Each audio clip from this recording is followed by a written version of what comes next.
Olá pessoal, Manuel Automotive com mais um vídeo, mais uma dica para vocês.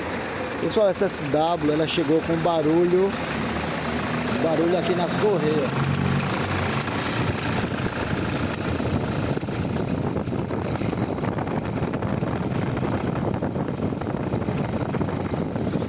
Eu acho que dá para vocês ouvir.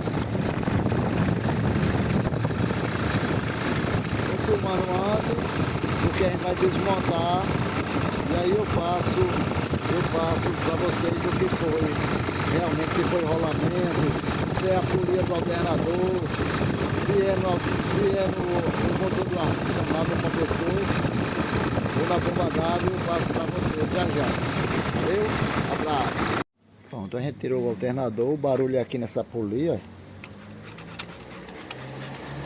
Tem hora que ela desliza e a gente vai trocar essa polia. E o passo a passo para trocar ela tem um vídeo já no canal. Beleza? A gente vai trocar ela. Vamos funcionar para mostrar ela sem barulho.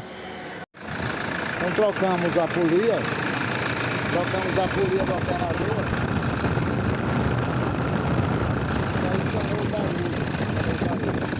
Então era só a polia, mas se vocês forem mexer, olha nesse rolamento dessas polias também de troca. Se precisarem de mais dica, no nosso canal tem um passo a passo de como trocar essa polia e também de trocar esse enrolamento, beleza? Abraço a todos, não esquece lá de seguir a gente, deixar o joinha e seguir a gente no Instagram também. Abraço!